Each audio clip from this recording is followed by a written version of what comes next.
Assalamualaikum warahmatullahi wabarakatuh. Perkenalkan, nama saya Agus Ahmad, calon guru penggerak angkatan 9 dari Kabupaten Tulang Bawang, asal sekolah SMP Negeri 4 Dente Teladas. Pada kesempatan ini, saya akan mempresentasikan koneksi antar materi 1.3 budaya positif. Dalam melaksanakan eh, pembelajaran calon guru penggerak ini, saya difasilitasi atau fasilitator saya adalah Ibu Sri Wahyuni dan Ibu pengajar praktik saya adalah Ibu Ria Rahmawati SPD. Pada modul 1.1 saya mempelajari yang pertama, pendidikan adalah menuntun tumbuh atau hidupnya kodrat yang ada pada diri anak agar dapat memperbaiki lakunya untuk mencapai keselamatan dan kebahagiaan setinggi-tingginya, baik sebagai manusia maupun sebagai anggota masyarakat.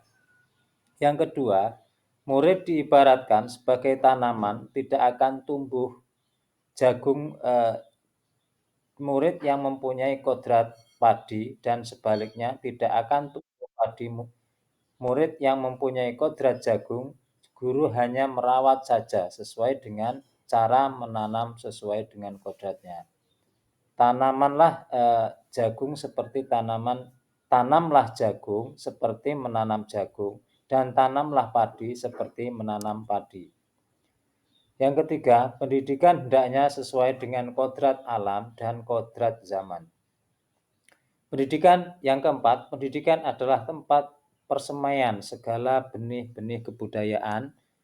Yang kelima, pendidikan dengan sistem among ing ngarsa suntulodo ing madya mangkun karso tutwuri handayani. Yang keenam, pendidikan yang menghamba pada anak, yang berpihak kepada anak. Yang ketujuh, asimilasi budaya menganut konsep trilogi pendidikan. Modul 1.2, nilai dan peran guru penggerak. Nilai guru penggerak ada 5. Yang pertama, berpihak kepada murid. Yang kedua, mandiri, kolaboratif, reflektif, dan inovatif. Peran guru penggerak, yang pertama menjadi pemimpin pembelajar, menjadi coach bagi rekan kerja atau guru lain. Yang ketiga, mendorong kolaborasi. Yang keempat, mewujudkan kepemimpinan murid. Dan yang keenam, menggerakkan komunitas. Yang selanjutnya, pada modul 1.3 yaitu visi guru penggerak. Dalam menentukan visi guru penggerak, kami diajarkan menerapkan yaitu inquiry apresiatif atau IA yang menggunakan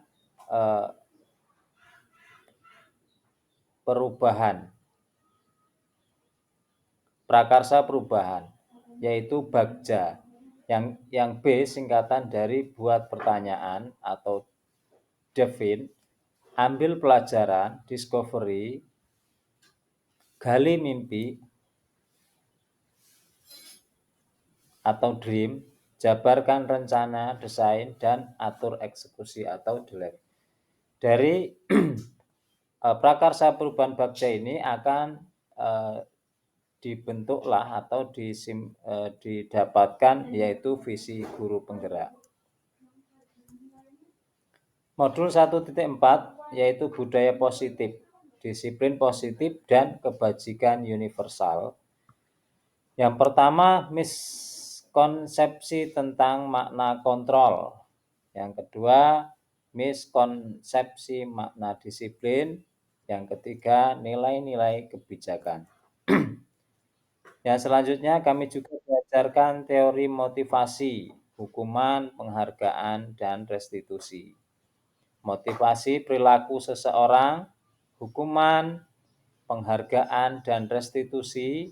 Dan yang ketiga, kami diajarkan tersandra oleh penghargaan.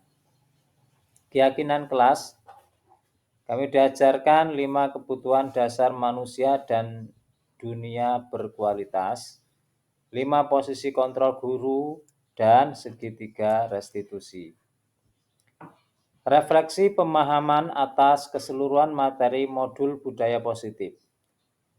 Yang pertama, sejauh mana pemahaman Anda tentang konsep-konsep inti yang telah Anda pelajari di modul 1.4, yaitu disiplin positif, teori kontrol, teori motivasi, hukuman, penghargaan, posisi kontrol guru, kebutuhan dasar manusia, keyakinan kelas, dan segitiga restitusi. Adakah hal yang menarik untuk Anda dan di luar dugaan Anda? Yang pertama, budaya positif. Disiplin positif. Disiplin positif adalah pendekatan untuk menuntun anak agar berdaya mengontrol diri dan bagaimana menguasai diri untuk memilih tindakan yang mengacu pada nilai-nilai kebijakan. Disiplin positif merupakan komponen utama dalam mewujudkan budaya positif. Yang B, teori kontrol. Pada dasarnya, yang bisa mengontrol seseorang adalah seseorang itu sendiri. Seseorang bisa melakukan sesuatu atau tidak tergantung pada diri orang tersebut, sesuai dengan motivasi, pemenuhan kebutuhan dasar, dan setiap kebutuhan dasar seseorang itu berbeda. Teori motivasi. Setiap perilaku manusia memiliki tujuan dan motivasi. Motivasi bisa berasal dari eksternal dan internal. Motivasi yang berasal dari eksternal bertujuan untuk menghindari ketidaknyamanan atau hukuman dan atau untuk mendapatkan imbalan atau penghargaan. Sedangkan untuk motivasi yang berasal dari internal bertujuan untuk menjadi orang yang mereka inginkan dan menghargai diri sendiri dengan nilai-nilai yang mereka percaya. Yang keempat, hukuman dan penghargaan.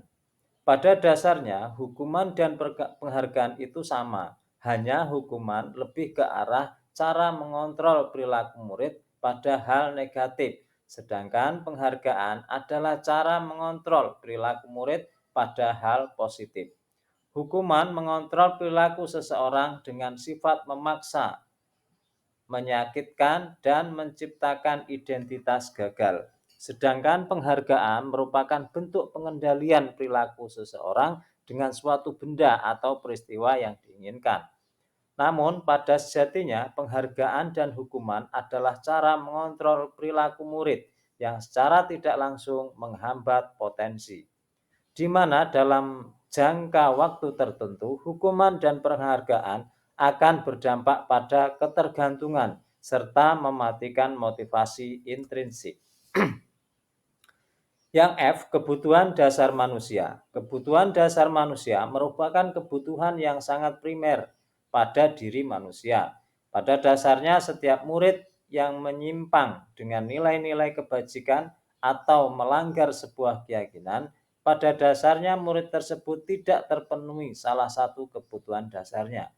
Ada 5 kebutuhan dasar manusia, yaitu kebutuhan untuk bertahan hidup atau survival, kebutuhan kasih sayang dan rasa diterima, love and belonging, kebutuhan penguasaan, freedom, yang keempat kesenangan atau fun, yang kelima penguasaan atau power. Keyakinan kelas. Keyakinan kelas adalah nilai-nilai kebajikan yang diyakini oleh kelas untuk menumbuhkan motivasi intrinsik dan budaya positif kelas. Yang H, segitiga restitusi.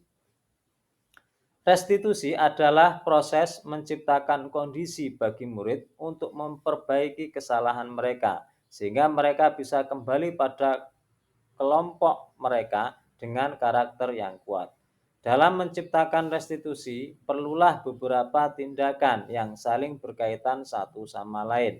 Ada 3 tindakan yang saling berkaitan dalam proses menciptakan kondisi bagi murid untuk memperbaiki kesalahannya, sehingga dari 3 tindakan dalam restitusi tersebut dengan segitiga restitusi, Tujuan dalam segitiga restitusi adalah membimbing murid berdisiplin positif dengan motivasi yang berasal dari dalam atau internal.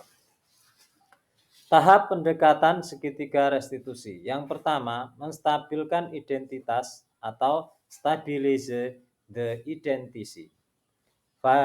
Validasi tindakan yang salah atau validate the misbehavior.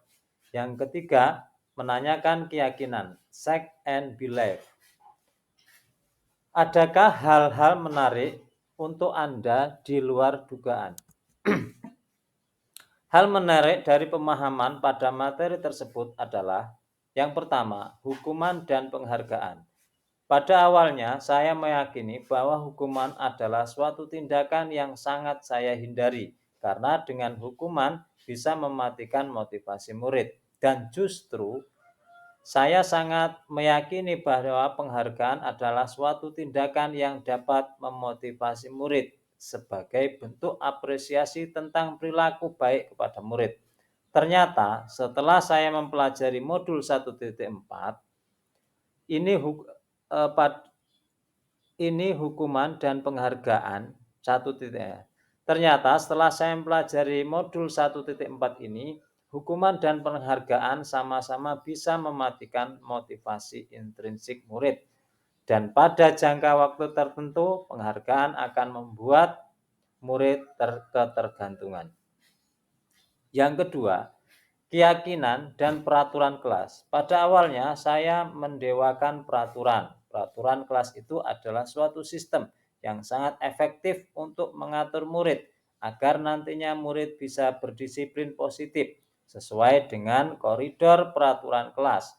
Namun setelah saya mempelajari modul 1.4, peraturan justru tidak efektif. Perubahan apa yang terjadi pada cara berpikir Anda dalam menciptakan budaya positif di kelas maupun sekolah Anda setelah mempelajari modul 1.4 ini? Perubahan paradigma tentang hukuman dan penghargaan yang semula saya beranggapan bahwa penghargaan adalah langkah yang efektif untuk menumbuhkan budaya positif, ternyata untuk membangun budaya yang positif harus berawal dari motivasi intrinsik yang nantinya akan membentuk sebuah keyakinan, baik keyakinan di kelas maupun di sekolah. B. Perubahan teori kontrol. Yang semula saya beranggapan bahwa guru bisa mengontrol murid dengan daya dan upayanya, ternyata setelah mempelajari modul 1.4, guru dapat mengontrol murid itu hanya sebuah ilusi. Yang dapat mengontrol murid sebenarnya adalah murid itu sendiri. Walaupun tampaknya guru sedang mengontrol perilaku murid, namun pada sejatinya murid mengizinkan dirinya dikontrol. Dari hal tersebut butuh motivasi intrinsik dari murid untuk menciptakan keyakinan kelas agar murid bisa melakukan sesuai dengan motivasi di dalam. Yang ke-C, perubahan segitiga restitusi. Yang semula saya menyelesaikan kasus penyimpangan dengan cara mengintervensi murid dengan menunjukkan isi-isi kesalahan dari berbagai sudut pandang. Sekarang, keyakinan saya berubah dengan menstabilkan identitas dari diri orang yang gagal menjadi orang yang sukses. Pengalaman seperti apakah yang pernah Anda alami terkait penerapan konsep-konsep inti dalam modul budaya positif, baik di lingkungan kelas maupun sekolah Anda? Pengalaman yang saya alami terkait penerapan konsep inti dalam modul budaya positif, baik lingkungan kelas maupun sekolah adalah menggunakan segitiga restitusi dengan posisi kontrol sebagai manajer. Dan hambatan dan tantangan saya masih berbenturan pada beberapa guru yang masih berparadigma bahwa kontrol hukuman adalah tindakan yang paling efektif untuk mendisiplinkan murid. Sehingga saya butuh pendekatan khusus secara persuasif untuk berdiskusi dengan membangun pemahaman tentang disiplin positif dan budaya positif. Pertanyaan keempat, bagaimana perasaan Anda ketika mengalami hal tersebut? Perasaan saya ketika mengalami hal tersebut, saya merasa mempunyai kewajiban untuk menyebarkan pemahaman tentang budaya positif, baik di kelas maupun di sekolah, terutama pada hal paradigma kontrol menghukum dan penggunaan segitiga restitusi dalam setiap pemecahan penyimpangan yang terjadi pada murid. Saya merasa mempunyai kewajiban kepada setiap warga sekolah untuk menyebarkan pemahaman bahwa setiap murid mempunyai kebutuhan dasar, dan jika kebutuhan dasar tersebut terpenuhi, maka tidak akan ada penyimpangan-penyimpangan yang terjadi. Maka dari